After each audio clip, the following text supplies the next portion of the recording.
సురేష్, నువ్వు అడగటం నేను చెప్పటం ఎంతకాలం అయింది? నమస్కారం. నమస్కారం. రియల్గా షష్ఠిపూర్తి చేసుకోవడానికి తప్పించుకున్న మీరు ఈ షష్ఠిపూర్తి చేయడానికి మెయిన్ రీజన్ ఏంటి అంటే? ఏమో కథే కథ. ఇప్పుడు మన జీవితాల్లో నీకు ఇందాక అనుకున్న పాయింటే, ఇది మస్ట్గా రాయండి ఎట్టి పరిస్థితుల్లోనూ. నిజ జీవితంలో మనం పిల్లలు, మనకి పుట్టే పిల్లలు మన పెళ్ళి చూసే అవకాశం లేదు. సో తల్లిదండ్రి పెళ్ళి చూడాలని ముచ్చట పడితే ఏమవుతుంది అని ఒకసారి ఒక సరదాగా ఆలోచిస్తే, మళ్ళీ వాళ్ళు చూడగలిగిన పెళ్ళి కేవలం షష్ఠిపూర్తి మాత్రమే. ఆ షష్ఠిపూర్తిని ఎలా చేయాలి, ఏ స్టేజ్లో చేయాలి, ఆ తల్లిదండ్రులను ఎలా చూడాలి, వాళ్ళ పెళ్లి చేయడానికి ఎలా చూడాలి అనే వాల్యూసే మనం ఈ సినిమాలో చెప్తాం. లేడీస్ టైలర్ సినిమా అప్పట్లో ఎంత సెన్సేషన్ చేస్తుందో అందరికీ తెలిసిందే. ఆ సినిమా డైలీ ఇప్పటికి కూడా గుర్తుపెట్టుకుని ఫుల్ పేజ్ చెప్పడం I'm very very happy. So మళ్ళీ అంత హిట్ అయిన కాంబినేషన్ మీ ఇద్దరిది, మీదే అర్చన గారిది. అయితే మళ్ళీ ఎందుకు మీ ఇద్దరు కాంబినేషన్లో సినిమా రాలేదు అంటే? నువ్వు ప్రొడ్యూసర్వే కదా, నిన్ను అడగాలి, మమ్మల్ని అడిగితే అలాగే. ఎందుకో నిజంగానే మేము అలాగే అనుకున్నాం. మొన్న ఎవడో కలిసినప్పుడు ఏంటని మనం ఎందుకు కలుసుకోలేంటి. ఎప్పుడూ కూడా సినిమాలో కలుసుకోవటం అనేది కానీ కాంబినేషన్స్ కానీ నాకు తెలిసి కథలను బట్టే ఇవాళ ఈ వాల్యూ ఆఫ్ కథ వచ్చింది అని నేను అనుకుంటున్నా. మీరు చెప్పండి. ఆయన చెప్పిన విషయమే, కథే, ఇలాంటి కథ. అంతేకాదు క్యారెక్టర్స్ ప్లస్ రాజేంద్ర ప్రసాద్ గారు ఫ్యామిలీ ఆడియన్స్ని ఎలా అయితే అట్రాక్ట్ చేశారో, he's the most commercial entertaining hero కూడా అయ్యారు కదా. సో ఆ ఎంటర్టైన్మెంట్ ఆయన చేస్తున్నప్పుడు నేను కొంచెం ప్యారలల్ సినిమాలోకి వెళ్ళాను, ఇఫ్ ఐ యామ్ రైట్ కదండి. I am in to parallel cinema.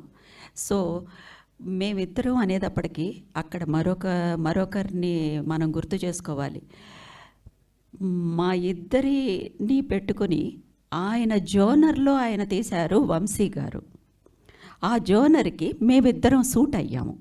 ఆయనకి చాలా సీరియస్ కమిటెడ్ ఆర్టిస్టులు కావాలి, ఎట్ ద సేమ్ టైం ఆయన స్క్రిప్ట్కి ఫిట్ అవ్వాలి.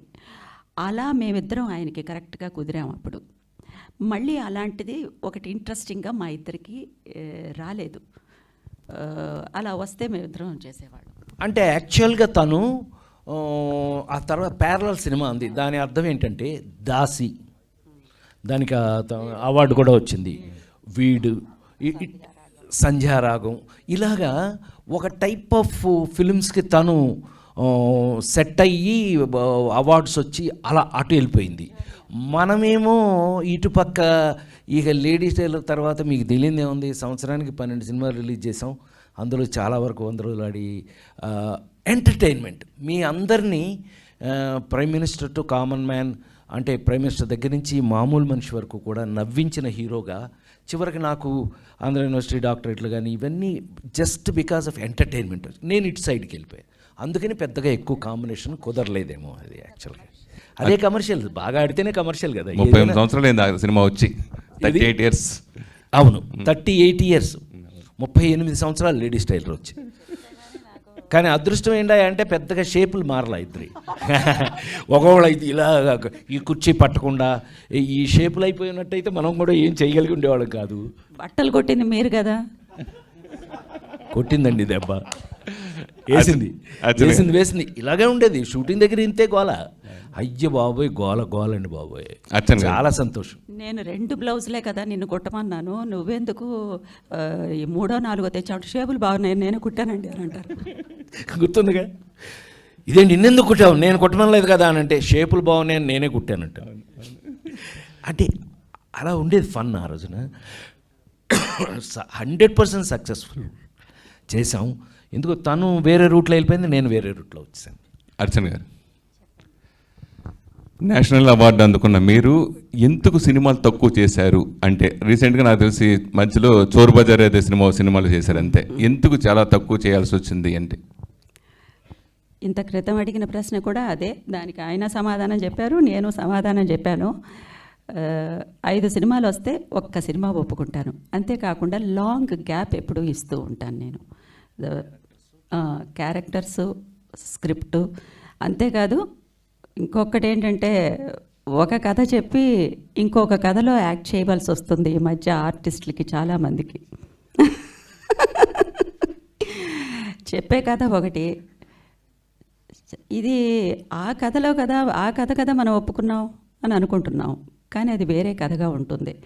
అంతేకాకుండా మరొకటి ఏంటంటే, 100 సీన్స్ చేస్తే ఒక ఆర్టిస్టు 10 సీన్స్ అన్నా వస్తాయో లేదో కూడా తెలియదు ఈ రోజుల్లో. ఇది కూడా జరుగుతుంది. సో నా స్పేస్ అనేది నాకు ఉంటేనే కదా నేను చేయగలను. ఇప్పుడు షష్ఠి పూర్తిలో మా స్పేస్ మాకుంది, ఆ స్పేస్ కావాలి కదా. అంతేకాకుండా 300 సినిమాలు చేసినా 400 సినిమాలు చేసినా పర్సనల్గా కూడా నచ్చేది 4 సినిమాలు నచ్చుతాయి, లేకపోతే 3 సినిమాలు నచ్చుతాయి. నిరీక్షణ it's all time favourite film, Dasi it's all time favourite. అలా మార్క్ ఉండే సినిమాలు ఒప్పుకుంటాను ఇప్పుడును. అలా మిస్ఫైర్ అయినా సరే that will not give any pleasure to me. Sir Rajendra Prasad గారు, నా పేరు వెంకట్, 10TV సార్. హాయ్. మీ ఏజ్ ఉన్నటువంటి నటులు అందరూ కూడా ఇప్పటికి కూడా హీరోలుగా చేస్తూ హీరోయిన్స్ డ్యూయట్స్ చేస్తున్నారు, కానీ మీరు మాత్రం సెలెక్టెడ్గా చేసుకుంటూ షష్ఠి పూర్తి దాకా వెళ్ళిపోయారు. ఎందుకు సార్? జనరల్గా చాలామంది ఏమనుకుంటారంటే ఐ జస్ట్ సెలెక్ట్, అదంతా బుల్షిట్ కింద లెక్క. నాకు సంబంధించినంతవరకు మనకొచ్చే అవకాశాలండి. నేను ఎప్పుడూ ఏం నమ్ముతానంటే, మనకంటే మనకు వచ్చిన అవకాశం గొప్పది. ఆ నలుగురు లాంటి క్యారెక్టర్ నాకు రాలేదనుకోండి, నేను చేయగలిగింది ఏముంటుంది? ఇప్పుడు లేడీస్ టైలర్ చేసిన వాడు ఆ నలుగురు చేశాడా అని ఎవడన్నా ఫారిన్ నాటికి ఎవరికైనా చూపించండి ఆ 2 సినిమాలు, వాడెవడో వీడెవడో అంటారు. అంత వేరియేషన్స్ మనకి అవకాశాలు రావడం, బహుశా నాకు తెలుసండి, నాకు వచ్చిన అవకాశాలే గొప్పవి నాకండి. ఈ రోజు వరకు కూడా మీరు చెక్ చేస్తే కనుక, ఓ పక్క మొన్న కల్కి చూసుంటారు, కల్కిలో నేను ఆ క్యారెక్టర్ చేయవలసి వచ్చింది. Because it's a special, something special. Mahanati act చేసిన తర్వాత నాగశ్విను నాకు he has become a very close to me. ఎంత లవ్లీగా ఫ్రెండ్ అయిపోయాడు అని అంటే మీ మీదే ఓపెన్ చేసుకుంటాను నేను అనుకుని, ఒక టిపికల్ క్యారెక్టర్. సో మనకి యాక్టర్గా నాకేమైపోయిందంటే, ఇప్పుడు యాక్టర్గా నా కోరికలు, నా ఫ్యాషన్స్ కన్నా ఇప్పుడు నాకు ఇవాళున్న ఈ జనరేషన్ డైరెక్టర్స్, రైటర్స్, వాళ్ళు రాసేవి నా మీద నేను చేయాల్సి వస్తాను. అంటే కామెడీ పరంగా చూస్తుంటే మీకు హిట్లర్ అప్పుడు కూడా మీకు అంత స్థాయి, హీరో స్థాయికే ఉంది కదా, కానీ అంటే అందరూ హీరోలు అవుతున్నారు, మీరు మాత్రం ఇలా ఎందుకు చేస్తున్నారు? అందరూ ఇలాగైతే ఈ చేసేవాళ్ళు ఎవరు? అందరూ అవే చేస్తే ఇవి చేయడానికి ఎవరో ఒకళ్ళు ఉండాలి కదా. థ్యాంక్ యూ వెరీ మచ్ నన్ను గమనించినందుకు, నన్ను గుర్తుపట్టినందుకు. ఎందుకనంటే నాకు రెస్పాన్సిబిలిటీయే ఫీల్ అవుతున్నాను sir, to be very frank. నేను ఇది నా రెస్పాన్సిబిలిటీ అనే ఫీల్ అవుతున్నాను నేను.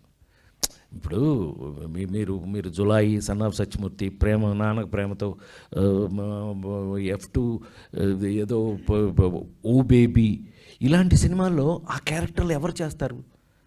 తమిళ్ హీరో సూర్య అతను డైరెక్టర్. సార్ ఎలాగ యాక్ట్ చేశారు సార్ మీరు అన్నాడు ఓ బేబీ సినిమా చూసి. సో ఓ బేబీ సినిమా అలాంటి క్యారెక్టర్స్ సంథింగ్ స్పెషల్ అని నా ఉద్దేశం. అంటే మీ బట్టి వాళ్ళు మీలాగే మన వాళ్ళు అందరూ అడుగుతుంటారు, ఏంటన్నా క్యారెక్టర్లు, అసలు నువ్వే హీరో అని. నాయన నీ ప్రేమ ఉంటే ఉంచుకో మనసులో. ఆ క్యారెక్టర్ చేయడానికి మనం ఉండాలి, ఈ క్యారెక్టర్ చేయడానికి వాళ్ళు ఉంటారు. జనరేషన్స్ మారుతున్నాయి కదా, మారను మన responsibility as an matured actor అని నా నమ్మకం. ఇటీవల ఒక ఈవెంట్లో మీరు పుష్ప సినిమా గురించి మాట్లాడుతున్న సందర్భంలో అది ఎందుకు అలా రాంగ్గా పోయింది, అంటే సోషల్ మీడియా ఎందుకు ట్రోల్ అవుతుంది, దాని గురించి ఏంటి సార్? అల్లు అర్జున్ మొన్న మేమిద్దరం కూర్చున్నప్పుడు తను అన్నాడు, అంకుల్ మీరు ఆ మాట అనలేదని నాకు తెలుసు అన్నాడు. పిచ్చోడా నేనే అన్నారా బాబు అన్న. అయినా మీరు అన్నదే ఆ ఉద్దేశం. నేనన్న ఉద్దేశం అది కాదు, కానీ అది ఎవడికో పాపం ఇప్పుడు ఎట్లా తయారైందంటే, sorry to social media brothers, మీరేమనుకోవద్దు, ప్రధాన్ని వేరే నెగిటివ్ యాంగిల్లోనే చూస్తుంటే ఒకళ్ళని గట్టిగా పట్టుకుని అడిగాను నేను, బాగా చనువు ఉన్నా, ఇది మా సురేష్ లాగే చనువు ఉన్నావు అని గట్టిగా పట్టుకుని, ఏంట్రా చెప్పింది ఏంటి, ఏం రాసావు అని అంటే, అన్నయ్య టైటిల్ అట్టా పెట్టకపోతే ఎవడో చూడలేదు అన్నయ్య అన్నాడు. Thank you very much. నువ్వు చూడటం కోసం నువ్వు టైటిల్ని ఏముండదు దాంట్లో నెగిటివ్ అంటే, పర్టికులర్గా మన కేసు సంగతి, మిగతా వాటి గురించి నాకు తెలియదు, నేను పెద్దగా ఫాలో అయ్యేవాడిని కూడా కాదు. అలాగా నేను ఎప్పుడు కూడా ఎవరి గురించి కూడా నెగిటివ్గా మాట్లాడాలని అనుకునే మనిషిని కాదు. ఆ రోజున కూడా మనం మాట్లాడింది మీకు బాగా గుర్తుండి ఉంటుంది.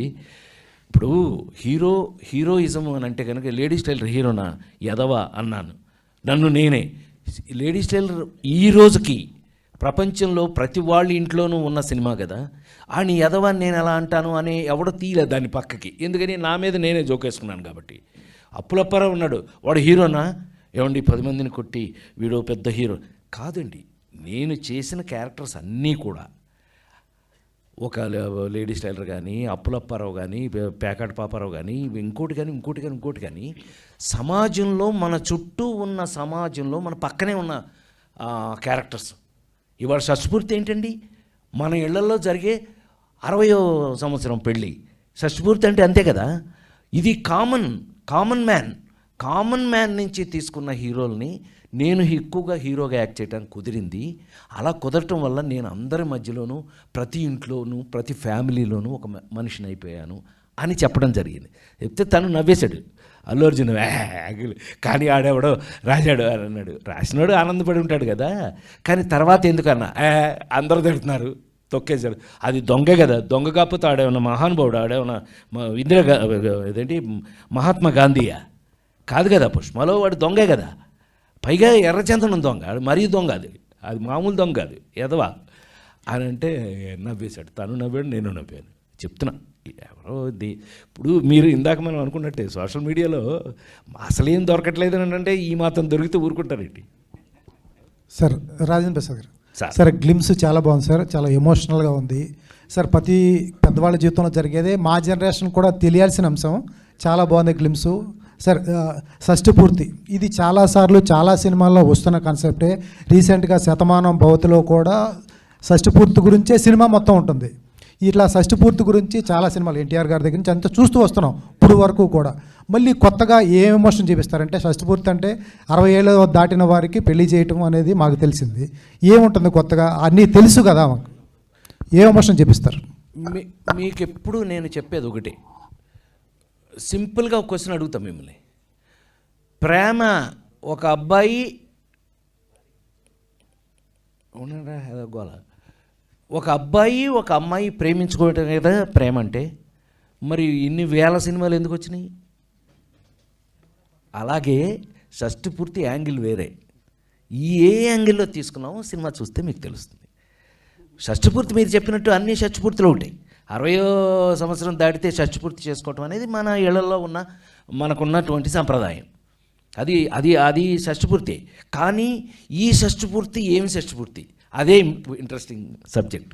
ఇప్పుడు మనం రేపు చూడవలసిన సబ్జెక్ట్లో అదే ఏమిటి, వీళ్ళిద్దరికి షష్ఠపూర్తి ఇంత ఇంట్రెస్టింగ్గా ఆ కొడుకు అనేవాడు ఎందుకు షష్ఠపూర్తి మీద అంత ఖచ్చితంగా ఉన్నాడు, అది మీరు సినిమా చూడవలసింది. నేను చెప్పేది తెలుసుకుని మొత్తం కథ చెప్పాల్సి వస్తుంది.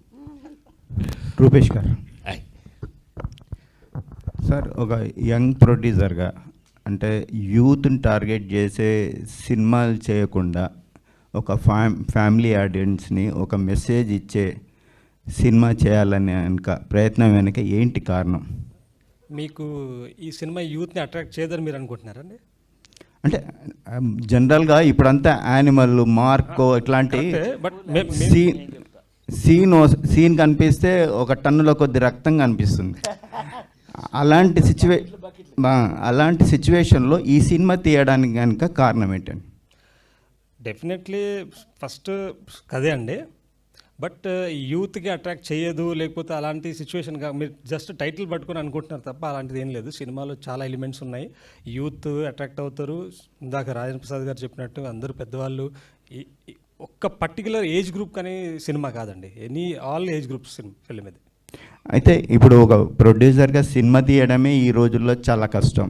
దాంతోపాటు మీరు డబల్ యాక్షన్ యాక్టర్గాను ప్రొడ్యూసర్గాను 2 బాధ్యతలు నిర్వహించడం వెనుక రీజన్ ఏంటండి?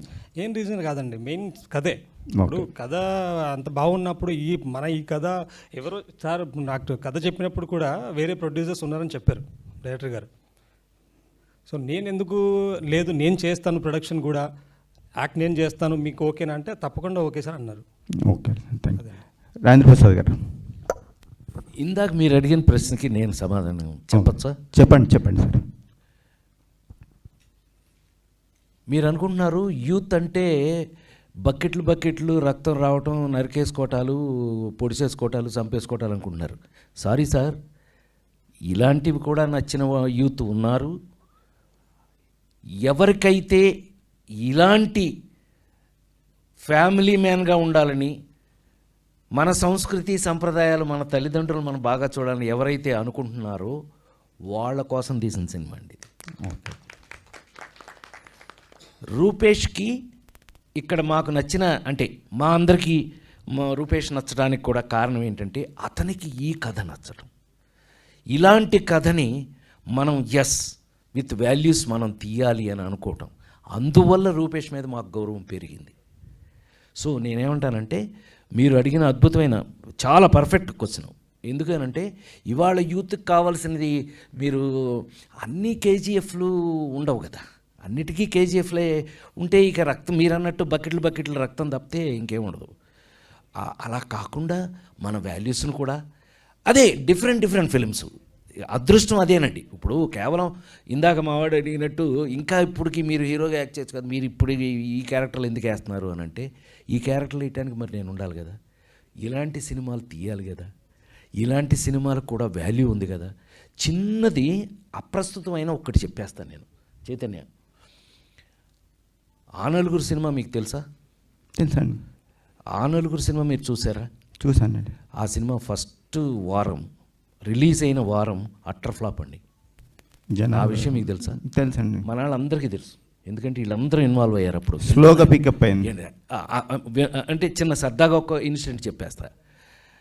అట్టర్ ఫ్లాప్ అయితే ప్రొడ్యూసరు మన చంద్ర సిద్ధార్థ వాళ్ళు నా దగ్గరికి వచ్చేసి, అన్నయ్య ఏంటన్నయ్య వైజాగ్లో తీశారు, నెల్లూరులో తీశారు, ఇలా మొత్తం లిస్ట్ చెప్పుకుంటూ వస్తే అయితే ప్రెస్ మీట్ పెట్టండి అని నాకు క్లోజ్ ఉన్న, అప్పుడు మీరు లేరు అనుకుంటా, బట్ నాకు క్లోజ్ ఉన్న వీళ్ళందరినీ పెట్టి నేను ప్రెస్ మీట్ పెట్టి, థ్యాంక్ యూ వెరీ మచ్, మంచి సినిమా మీరు చూడరని అర్థమైపోయింది, నేను ఇంకెప్పుడు జీవితంలో మంచి సినిమా చేయను అనగానే, ప్రభు ఐడియా ఉంది కదా, నక్సలైట్, సారీ ఆయన నక్సలైట్ అని పిలుస్తుంటాడు తమ్ముడే నాకు. ప్రభు లేచి ఏంటన్నయ్య అన్నాడు. ఏంటి ప్రభు అన్న? ఏంటన్నయ్య బయట పోస్టర్ చూసాం, ఇలా ఎంత సీరియస్గా నువ్వు ఉంటే థియేటర్లోకి ఎలా వస్తావన్నయ్య అన్నాడు. ఏమీ అని అన్నా. ఏమీ అని అంటే సినిమా చాలా సీరియస్ ఏమోనని భయపడి లోపలికి వెళ్ళలేదు అన్నాడు. ఒరే పిచ్చోడా, నేను ప్రశ్న అడుగుతాను, మరి నువ్వు సమాధానం చెప్తావన్నా. అడుగు అన్నాడు. నువ్వు చచ్చిపోయిన తర్వాత ఎలా ఉంటావు ఎప్పుడైనా చూసావా అన్నా. ఊరికానే మరివాడు చచ్చిపోతే ఎలా చూస్తావు అన్నాడు. ఎందుకు నవ్వావు ఇప్పుడు అన్నా. మరి చచ్చిపోయిన తర్వాత చూడటం ఏంటి అన్నాడు. పిచ్చోడు, ఆ సినిమా చచ్చిపోయిన తర్వాత స్టార్ట్ అవుతురా, ఆ తర్వాతే అసలు సినిమా. చచ్చిపోయిన తర్వాత నువ్వు ఎలా ఉంటావు, అంత కామెడీ అని అన్నా. అవునా, అయ్యో ఈ విషయం తెలియలేదు అని అన్నాడు. 100 days ఫంక్షను శ్రీనారాయణ రెడ్డి గారు అందరూ 100 days ఫంక్షన్ రవీంద్ర భారతిలో జరుగుతుంటే వచ్చి ఇది గుర్తు చేశాడు నాకు.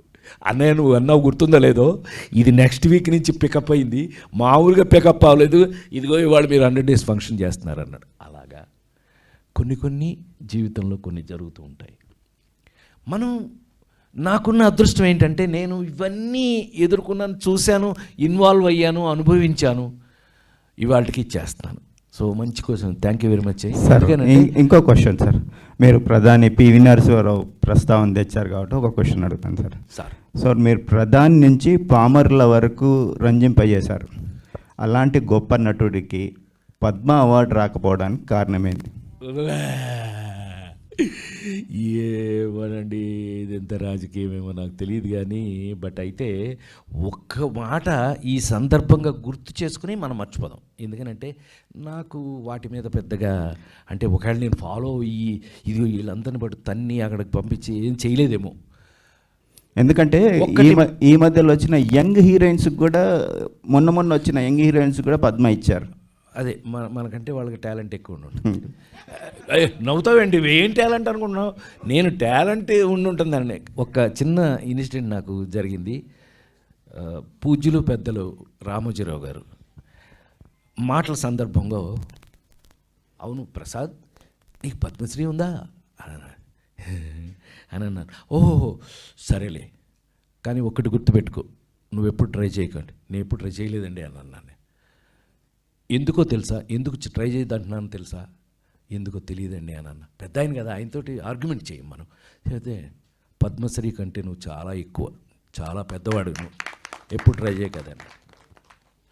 సో ఆ మాట నాకు 10 పద్మశ్రీలు ఇచ్చినంత ఆనందాన్ని కలగజేసిందని నేను ఫీల్ అవుతూ, నాకు రాకపోయినా కూడా ఆయన రామోజీరావు కంటే ఒక అసెస్మెంటు, ఒక ఎనాలిసిస్ ఉన్న వ్యక్తి ఉంటారని నేను నా లైఫ్లో ఎదురుపడిన వాళ్ళలో ఆయన ఒక గొప్ప వ్యక్తి అండి. నేను ఆయన్ని చాలా ఇన్స్పిరేషనల్గా తీసుకున్నాను. ఎన్టీ రామారావు నన్ను తయారు చేస్తే తర్వాత నన్ను కంటిన్యూ చేసిన వాళ్ళలో రామోజీరావు గారు ఒకడు. ఆయన ఆ మాట ఎప్పుడైతే అన్నారో అది దానికి అంత వాల్యూ ఉందని, యాక్చువల్ వాల్యూ మీ అందరి దగ్గరే ఉందని నేను ఫీల్ అయ్యాను. కానీ ఎప్పుడైనా బాధపడ్డారా ప్రతి ఏటా అవార్డ్స్ ప్రకటించినప్పుడు? నేను బాధపడున్నట్టయితే ఎక్కడోసారి మీకు తెలిసిపోయేదిగా, దాని గురించి అసలు ఆలోచించలేదు అని అర్థం. నేను పెద్ద సీరియస్గా కూడా తీసుకోవాలి. ఎందుకంటే అది ఎలా జరుగుతుందో ఏంటో ఈ ప్రాసెస్ అంతా మీతో పాటు నేను కూడా అబ్జర్వ్ చేస్తూనే ఉన్నాను కదా. చూస్తూ ఉంటే ఇది వేరే రకంగా ట్రీట్ చేయాలేమో, వేరే రకంగా దాన్ని తీసుకెళ్ళాలేమో అని కొంత అవగాహన అయితే నాకు వచ్చింది. అందుకని నేను ఎప్పుడు ట్రై చేయలేదు. ఓకే, థ్యాంక్ యూ అండి. Thank you very much. Ma'am, ladies తర్వాత చాలా గ్యాప్ తర్వాత మళ్ళీ రాజేంద్ర ప్రసాద్తో పేరు కాబోతున్నారనే విషయం చెప్పినప్పుడు మీ ఫీలింగ్ ఏంటి? రాజేంద్ర ప్రసాద్ గారి ఫీలింగ్ ఏంటి? ముందు మీ ప్రశ్నలు అన్నీ చాలా చక్కగా ఉన్నాయి. అందులో చాలా ఒక సీరియస్నెస్ ఉంది, ఒక కమిట్మెంట్ ఉన్నాయి మీ ప్రశ్నల్లో. మీ ప్రశ్నలన్నిటికీ చాలా సంతోషం, చాలా థ్యాంక్స్. ముందు నాకు సంబంధం ఉన్నా లేకపోయినా we all are one family, okay, under the cinema roof. So Rajendra Prasad గారు ఇష్టపడినా ఇష్టపడకపోయినా నేను ఒక విషయం మాత్రం చెప్పాలి ఇప్పుడు మీ ప్రశ్న కంటే ముందు. ఇండియన్ సినిమా హిస్టరీలో తప్పకుండా మన సౌత్ ఇండియన్ సినిమాకి కొన్ని పద్మశ్రీ అవార్డులు రావాలి, తప్పకుండా రావాలి. అందులో రాజేంద్ర ప్రసాద్ గారు లాంటి ఆర్టిస్ట్కి ఆయన వద్దు అనుకున్నా సరే రావాలి. ఎందుకంటే it is the Indian cinema హిస్టరీలో ఉండాలి కదా, మన తర్వాత జనరేషన్కి కదా. దాని ప్రోటోకాల్ ప్రకారం మన గవర్నమెంట్ వచ్చి ఒక సజెషన్కి తీసుకురావాలి సెంట్రల్ గవర్నమెంట్కి. అది అఫీషియల్గా జరగవలసినవి కొన్ని ఉంటాయి. It is something like this. ఎంతో పెద్ద రెమ్యూనరేషన్ తీసుకున్న ఒక ఆల్ ఇండియా రేడియోకి వెళ్ళి ఒక చిన్న స్కిట్ ఏదన్నా చేస్తే వాళ్ళ రెమ్యూనరేషన్ 100లోనో 1000లో మాత్రమే ఉంటుంది. మనం 1 lakh తీసుకున్నామంటే 150 రూపీస్, లేకపోతే 1500 రూపీస్, ఇలాగే ఉంటుంది. There protocol is that. So అది సజెషన్లోకి అఫీషియల్గా మీరందరూ చాలా పెద్దవాళ్ళు, ఇప్పుడు ఉండే గవర్నమెంట్ ఒక సజెషన్లోకి తీసుకుని వెళ్ళి గవర్నమెంట్లో, సెంట్రల్ గవర్నమెంట్లో అది పెట్టాలి అనేది నా ఉద్దేశం. అండ్ ఏ ఆలోచన లేకుండా, అసలు సెకండ్ థాట్ లేకుండా ఆయనకి, రాజేంద్ర ప్రసాద్ గారికి తప్పకుండా పద్మశ్రీ అనౌన్స్ చేస్తారు. మీకు కూడా నిరీక్షణ, దాసి ఇలాంటి సినిమా ఆయన్ని వదిలేయండి. కొంతమంది ఆర్టిస్ట్కి వాళ్ళు they will keep on doing their work and their job. They are so committed. అది జరుగుతుంది. నేను చెప్పాలి, because I have been to so many juries. చాలా నేషనల్ అవార్డ్ కమిటీ జ్యూరీస్కి వెళ్ళాను, స్టేట్ అవార్డ్ కమిటీ జ్యూరీస్కి వెళ్ళాను కాబట్టి ఇది నాకు కొంచెం తెలుసు.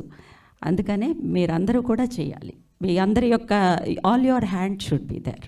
ఓకే, మీరు అడిగిన ప్రశ్న చెప్పండి ఏంటి? చాలా కాలం తర్వాత సార్తో it was a really thrilling experience.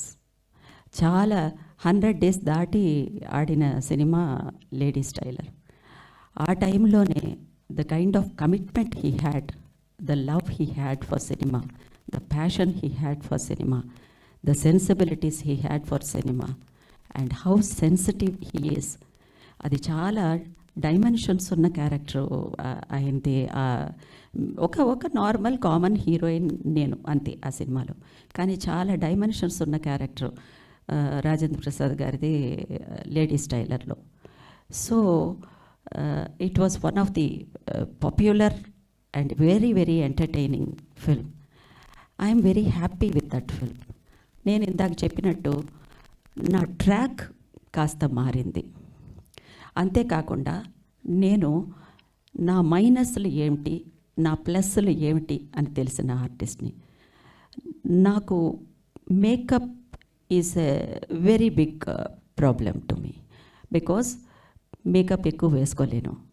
కానీ కమర్షియల్ ఆర్టిస్ట్ మేకప్తోనే ఎగ్జిస్ట్ అవుతారు, అది తప్పులేదు కదా.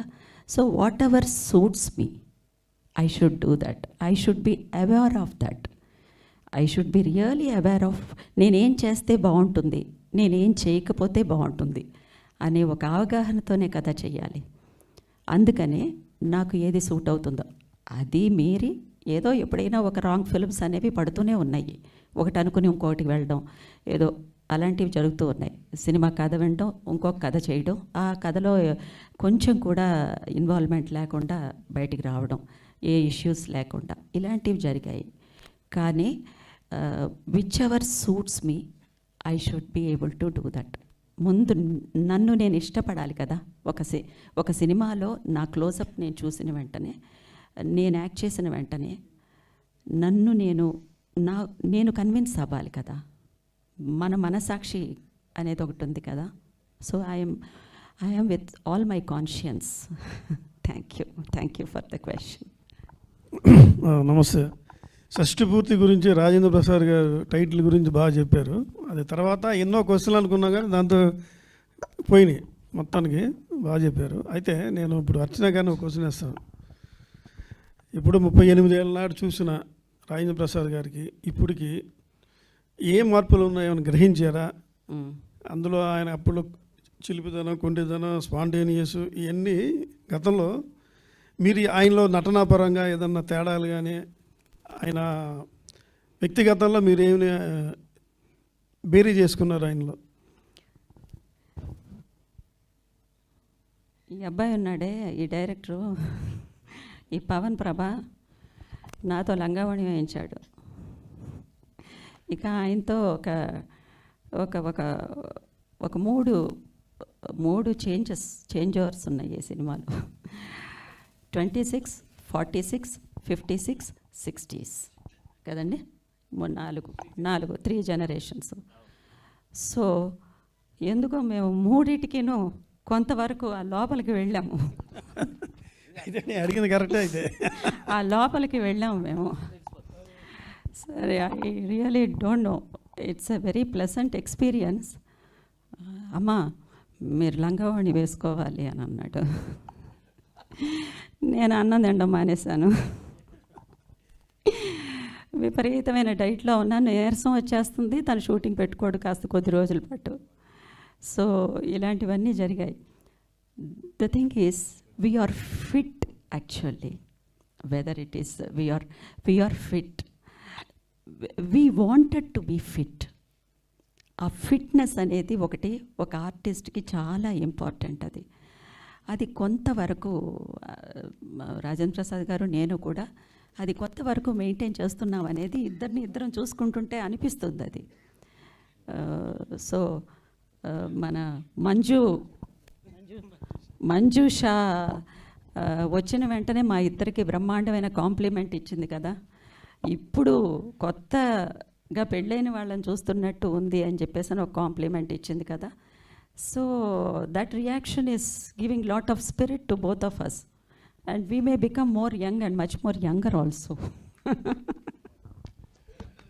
పవన్ గారు, డైరెక్టర్ పవన్ గారు ఫస్ట్ నా దగ్గరికి వచ్చి చెప్పినప్పుడే అర్చన గారు అని నేను ఫస్ట్ షాక్ అయ్యి పవన్ని అడిగా, అదే పవన్ ముందు అసలు ఆవిడ ఎలా ఉన్నారో చూడండి. ఎందుకంటే మగవాళ్ళకి ఆడవాళ్ళకి ఉన్న తేడా ఏంటంటే మగవాళ్ళం వేరు జనరల్గా. ఎప్పుడైతే లేడీస్ అనేటప్పటికి ఏజ్తో సహా మార్పులు బోల్డన్ని వచ్చేస్తూ ఉంటాయి ఒంట్లో. మరి ఆవిడ ఎలా ఉందంటే భలేవాళ్ళు సార్, ఇది గూన్ సార్, లేటెస్ట్ ఆవిడ ఫోటో అని చూపించాడు. ఇంకా ఆలోచన ఎందుకు మనకి, ఎందుకనంటే పర్టికులర్గా మనకి ఈ సినిమాలో మనకి ఫ్లాష్ బ్యాక్కి వెళ్తున్నాం. యంగ్ కావాలి, మోస్ట్ ఇంపార్టెంట్ సీన్ అది, మిడిల్ ఏజ్ కావాలి, ఈ షష్ఠపూర్తి కావాలి, 3 స్టేజెస్ మనం అనుకుంటున్నాం కదా. మరి ఆవిడకి చెప్పారా అంటే పర్ఫెక్ట్ సార్, ఎవ్రీథింగ్ ఈజ్ పక్కా, మాట్లాడడానికి వెళ్తున్నాం, మీకు చెప్పి వెళ్దామని అంటే వెళ్ళండి అయ్యా బాబు, ముందు వెళ్ళి మాట్లాడండి, చాలా గొప్ప కాంబినేషన్ కదా అది, గొప్ప సక్సెస్ఫుల్ కాంబినేషన్, పైగా వెళ్ళి మాట్లాడండి, ఆవిడతోటి మాట్లాడండి అంటే వెంటనే వెళ్ళేసి వచ్చి సార్ ఓకే సార్ అన్నాడు. సో నేను ఫస్ట్ అడిగింది ఏంటంటే ఆవిడ హెల్త్ ఎలా ఉంది, ఆవిడ ఆహార్యం ఎలా ఉంది అని అడిగాను అనమాట. నేను పర్ఫెక్ట్ ఫిట్, మమ్మల్ని చూస్తున్నారు కదా. సో మేము కొంచెం ఫిట్నెస్ దారులం కాబట్టి కొంచెం బాగానే మెయింటైన్ చేసాం. సినిమాలో కూడా you will see that changes, 3 changes మీరు చూస్తారు, పర్టికులర్గా చేయించారు. డైరెక్టర్ పవన్ గారు, సార్ పోస్టర్ చూస్తుంటే శతమానం భవతి రెఫరెన్స్ తీసుకున్నట్టు అనిపిస్తుంది బ్యాక్ సైడ్ పోస్టర్ చూస్తుంటే. అవునండి, I don't think so sir, but thank you. ఒక సక్సెస్ ఫిల్మ్తో కంపేర్ చేశారు. డెఫినెట్లీ అండి, అంటే షష్ఠపూర్తి అన్నది మీరు ఇది టైటిల్ వేసినందుకు మీకు అలా అనిపించి ఉండొచ్చేమో, బట్ యాక్చువల్గా కొడుకు కోడలు అన్నది మీకు రివీల్ చేయలేదు నేను. మీరు ఇప్పుడు గ్లిమ్ చూసాక మీకు అది తెలిసి ఉంటుంది. But definitely it is emotional bonded poster అండి. అది మీరు చూస్తే జాగ్రత్తగా. షష్ఠపూర్తి అన్నది రాజేంద్ర ప్రసాద్ గారు చాలా బాగా చెప్పారు. కానీ కొంతమంది చేయాలనుకున్నా సరే అందరికీ అది కుదరదండి. దానికి అదృష్టం ఉండాలి. మనం డబ్బులున్నా, సమయం ఉన్నా, మన తల్లిదండ్రుల గురించి మనకు తెలుసున్నప్పటికీ కూడా వాళ్ళిద్దరు ఉంటేనే అది చేయగలం. So this speak much about it అండి. షష్ఠపూర్తి అని టైటిల్ పెట్టారు కానీ ఇందులో 2 లవ్ స్టోరీలు చూపిస్తున్నట్టు అనిపిస్తుంది. ఎగ్జాక్ట్లీ అండి. ఇప్పుడు లేదు అదేనండి, ఇప్పుడు మీరు ఏదైతే అడిగారో లవ్ స్టోరీ అని, మీరు పోస్టర్ చూసి అలా ఉందని మీరు అనుకున్నారు. అదే చెప్తున్నానండి మీకు. డెఫినెట్లీ అండి, ఇప్పుడు మన మదర్ ఫాదర్ లవ్ లేకపోతే మనం లేము. సో వాళ్ళ లవ్ నుంచే మనం వస్తాం.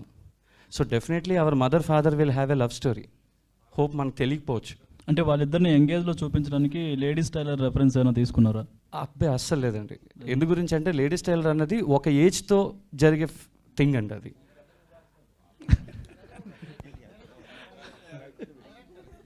Sir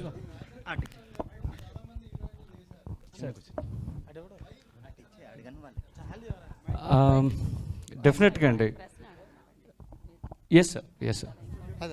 can you repeat the question? Rajendra Prasad తోటి చాలా మంది హీరోయిన్లు చేశారు. వై అర్చన గారు అంటే ఏం చెప్తారు? అర్చన గారు మాత్రమే అంటే బేసిక్గా ఇప్పుడు ఈయన అడిగినట్టు we have a 4 stages in the film అండి. అంటే నేను 1940కి తీసుకెళ్ళాలి, మళ్ళీ 60కి తీసుకురావాలి, మళ్ళీ 80కి తీసుకెళ్ళాలి, 60కి తీసుకురావాలి. సో ఇన్ని షేడ్స్ ఉన్నాయి. అంటే బేసిక్గా I want an top performer in the film. Because సార్ని ఆపోజిట్లో ఫేస్ చేయాలి అంటే other person also be like same. ఇందాక నేను మీకు అదే చెప్పాను, నా ఫస్ట్ థ్యాంక్స్ రాజేంద్ర ప్రసాద్ గారు, మళ్ళీ నా ఫస్ట్ థ్యాంక్స్ అర్చన గారు అని. సెకండ్ అన్నది లేదండి, బికాజ్ వీళ్ళిద్దరు కపుల్ సినిమాలో. So that equal balance should be there. So అది రాసుకున్నప్పుడే నేను చెప్పానండి. Sorry I'm telling to you. రాస్తున్నప్పుడే చెప్పానండి నేను సార్కి, సార్ ఇలాగా మీ ఆపోజిట్ ఏదైతే ఉంటుందో అది ఇంకా స్ట్రాంగ్గా ఉంటుంది సార్. సో అది ఫేస్ చేస్తూ మీరు నలిగిపోయే థింగ్స్ కొన్ని ఉంటాయి సార్ అన్నాను. Then he said Pavan I loved it, I'm waiting for that అన్నారు. So that's the reason Archana ma'am is here. Thank you.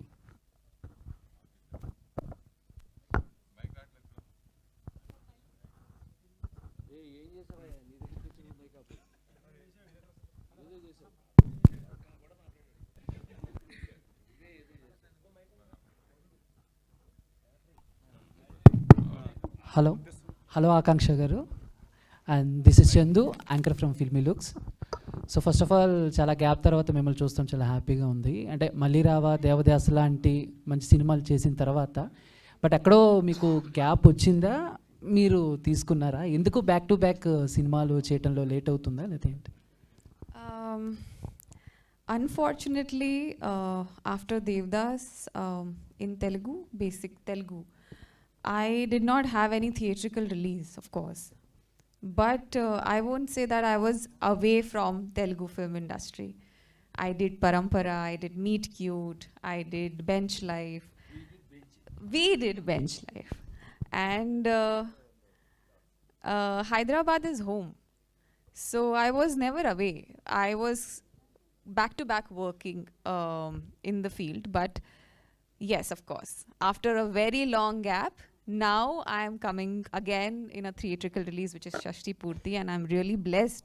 As I said that, you know, I'm very fortunate because I get such script to perform. It's a performance-based role, and I'm really thankful that I get this character.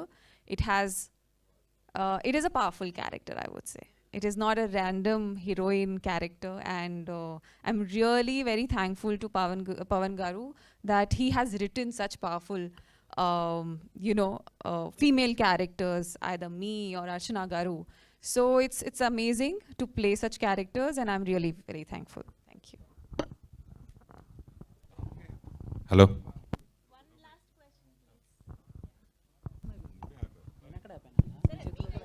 Rupesh sir,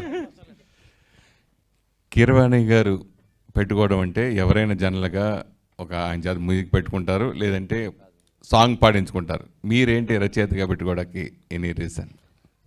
అంటే దాని వెనుక కొన్ని reasons ఉన్నాయండి. But definitely నేను director గారి choice మాది. But overall కుదిరింది CP గారి వల్ల. మాకు ఆయన రాసిన కొన్ని సాంగ్స్ చాలా ఇష్టం అండి. బేసిక్గా నాకు డైరెక్టర్ గారు మేము పర్సనల్గా డిస్కస్ చేసుకున్నప్పుడు కొన్ని డీటెయిల్గా డిస్కస్ చేసుకుంటాం, లిరిక్స్కి అయినా దేనికైనా. సో ఆయన కొన్ని పాటలు మాకు ఇష్టం, ఆ టచ్ మాకు అది కావాలని మేము అనుకున్నాం, అది జరిగిందండి. డైరెక్టర్ గారు, పవన్ ప్రభాస్ అంటే ప్రభాస్ ఫ్యానా మీరు? కాదండి, పైన ఎపోస్ట్రోఫీ ఉందండి. అవునవును, అంటే మామూలుగా బేసికల్ ప్రభాస్ ఫ్యానా అని అడుగుతున్నా. ప్రభా అని పిలుస్తాం కదా జనరల్గా, ప్రభాస్ కూడా. థ్యాంక్ యూ అండి. మీరు ప్రభా అన్న ప్రతిసారి నాకు చాలా హ్యాపీ ఉంటుంది, because it's my mom's name. Pavan కూడా ఉంది. పవన్ నా పేరండి. అదే పవన్ కళ్యాణ్ కూడా ఉంది, కలిసి వచ్చిన ఇద్దరు. That's really sweet of you, but not like that sir. Actually ప్రభా అన్నది మా మమ్మీ నేమ్ అండి అది. సో నేను దాని స్క్రీన్ నేమ్గా యాడ్ చేశాను ఆ పేరు అండి. 1000 సినిమాలకు పైగా సంగీత దర్శకత్వం వహించిన ఇళయరాజా గారిని ఈ సినిమాకి చూజ్ చేసుకోవడం? సార్ అదే సార్, ఇప్పుడు కొన్ని సినిమాలకి కొన్ని పేర్లు చాలా అవసరం సార్. మీరు ఒక సాగర్ సంగమం, ఒక స్వాతిముత్యం, ఒక స్వర్ణకమలం, ఇలాంటి ఫిలిమ్స్ చూసినప్పుడు మీకు ఎలాంటి బ్యాక్గ్రౌండ్ స్కోర్ కావాలి, ఎలాంటి పాటలు కావాలి, ఎలాంటి సాహిత్యం కావాలని మీరు అనుకుంటారు. నేను షష్టిపూర్తి రాసేటప్పుడు కూడా that's what my feel exactly. మీరు చెప్పిన సినిమాలు చాలా సినిమాలకు అవార్డులు కూడా బాగా వచ్చాయి. అలాగే ఇందాక శతమానం భవతి కూడా చాలా అవార్డులు వస్తాయి. సో ఆ ఎక్స్పెక్టేషన్ ఈ సినిమాకి మీరు ఉందా? సార్ డెఫినెట్గా సార్, బికాజ్ ఏ ఒక్క క్రాఫ్ట్లోని కూడా ఇది రాదేమో అన్న అనుమానం నాకు లేదండి. బికాజ్ తోట sir is one of the finest technician in Indian cinema. So Thota Tharani గారు దగ్గరికి వెళ్ళి నేను సేమ్ ఇలాగే మీరు అడిగిన క్వశ్చన్ లాంటి రాజా గారు లాంటి దానికి నేను వెళ్ళి అడిగాను ఆయన్ని, sir I want art should be like this, it should be very natural అని. At the same way comes to the lyrics, CP sir కానీ రెహమాన్ సార్ కానీ మా అదృష్టం కొద్ది కీరవాణి గారు కానీ, in any genre we will definitely get 1 award sir. That's my wish, నా కోరిక. చైతన్య సార్, మన ఆ నలుగురు సినిమాతోటి దాని తర్వాత ఎవరు చనిపోయినా ఆ పాటే పెట్టడం, టీవీల్లో కూడా ఎవరు చనిపోయినా ఆ పాట పెట్టడం. సో ఈ షష్టిపూర్తి రిలీజ్ తర్వాత ఎవరు షష్టిపూర్తి చేసుకుని ఈ పాట పెట్టుకుంటారు అనుకుంటున్నారా? నేను నమ్ముతున్నానండి, పాట నచ్చినా నచ్చకపోయినా కూడా షష్టిపూర్తి మీద మనకు పాటలు లేవు. ఇది పూర్తిగా షష్టిపూర్తి పాట. షష్టిపూర్తి అంటే ఇందాక నుంచి మన అమ్మానాన్నల పెళ్ళి చూడడం కాదు, యాక్చువల్గా ఇక్కడ పిల్లలే అమ్మానాన్నలకి మళ్ళీ పెళ్లి చేయడం, అది బ్యూటిఫుల్. ఇది దానికి ఇళయరాజా గారు ఇచ్చిన అద్భుతమైన ట్యూను, దానికి నా మనసులోని ఆనందమే, ఆయనకి పాట రాస్తున్న ఆనందమే దీనికి పల్లవి అయిపోయింది. అది చక్కగా అతుక్కుపోయింది షష్టిపూర్తికి. ఎక్కడ షష్టిపూర్తి జరిగినా ఆ క్యాసెట్లో ఈ పాట ఉండాల్సింది. చైతన్య గారు నమస్తే. చైతన్య గారు హియర్. నమస్తే అండి, this is Rani from Telugu 70mm. So first of all Ilaiyaraaja గారి కంపోజిషన్ అంటేనే అందరూ చాలా ఇష్టపడుతూ ఉంటారు.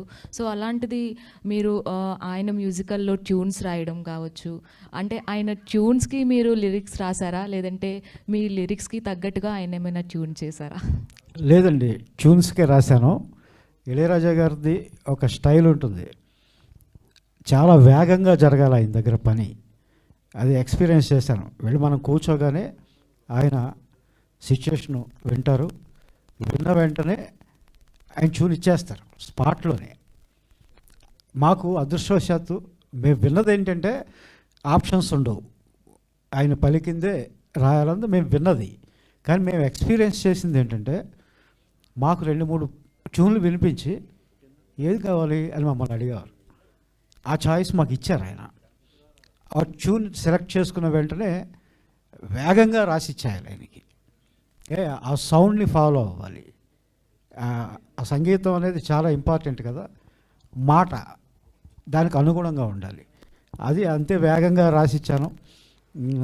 దాదాపు రికార్డింగ్ అంతా కూడా ఉన్నాను. ఆయన కంపోజిషన్ ఎలా ఉంటుంది, ఆయన ఎక్కడెక్కడ ఇన్వాల్వ్ అయ్యి ఆయనే ప్లే చేస్తుంటారు, ఇవన్నీ మేము ప్రత్యక్షంగా చూసాం. ఆ సినిమాకి మొదటి పాట రాసి నేను వెనక్కి వచ్చిన తర్వాత ఆయన నన్ను మళ్ళీ పిలిచి విడుదల మొదటి భాగం పాటలన్నీ నాతో రాయించుకున్నారు. ఆ అదృష్టం నాకు ఈ షష్టిపూర్తి వల్లే కలిగింది. ఆల్ ది బెస్ట్ అండి. ఆకాంక్ష. యా, తెలుగులో చాలా ఫిల్మ్స్ చేశారు మీరు, అండ్ రాజేంద్ర ప్రసాద్ గారితో కూడా బెంచ్ లైఫ్ చేయడం జరిగింది. సో అది వేరే జానర్, ఇది కంప్లీట్గా ట్రెడిషనల్ లుక్లో కనిపిస్తున్నారు. సో సార్తో స్క్రీన్ షేర్ చేసుకోవడం మళ్ళీ సెకండ్ టైం ఎలా అనిపిస్తుంది, అండ్ ట్రెడిషనల్ లుక్ కోసం ఎలాంటి వర్కౌట్ చేశారు?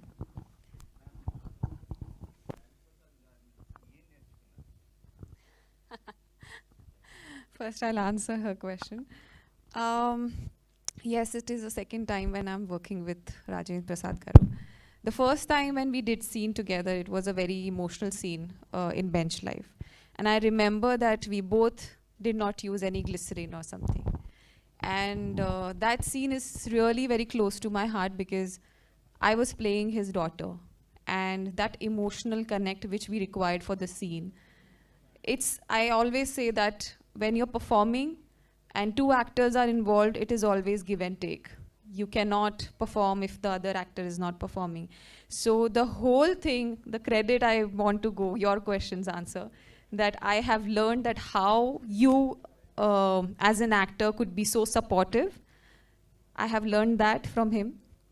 And how beautifully you can involve with your co-actor and make the scene work. In this film, it's altogether a different, we have started this film and then I got to know that he's playing my father in that film also. So it was a nice journey altogether. And in this film also we had scenes where we, we perform not as father and daughter, but when you see the film, you'll get to know. And it's beautiful. It's beautiful how he, he performs in a scene and he gives you courage to do the same. So I feel very thankful that I have been working with such great artists. And I would like to say one thing for Rupesh Garu. Yes, he's new, but I have not seen a guy who's so dedicated towards the production and as an actor at the same time. So congratulations, Rupesh Garu. And I feel that this film takes you on a different height as an actor and also as a producer.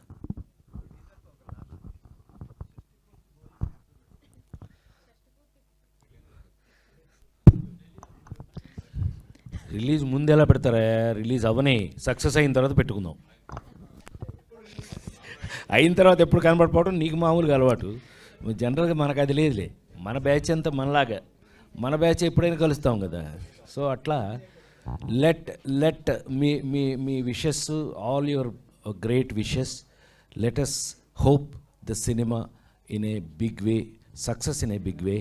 We will all meet and 100% we'll celebrate the success of Shashti Purti. Thank you so I much. Think ఈ సినిమాకి 100 days లాగా 60 days celebrations చేసుకోవచ్చు. షష్ఠి పూర్తి ఇప్పుడు 60 100 days ఎక్కడ ఉందమ్మా? అందుకే. అదే 100 days మాతోనే పోయింది అది. మా రోజులతోనే నేను సంవత్సరానికి 5-6 days చూసిన వాడిని. అవును sir. Thank you. Let us hope for the best. Thank you sir. Hope for the best. Thank you so much all our media friends. చాలా ఒక వార్మ్త్ ఉన్నటువంటి ఇంటరాక్షన్ని కండక్ట్ చేసినందుకు thank you so much. Of course మా రాజేంద్ర ప్రసాద్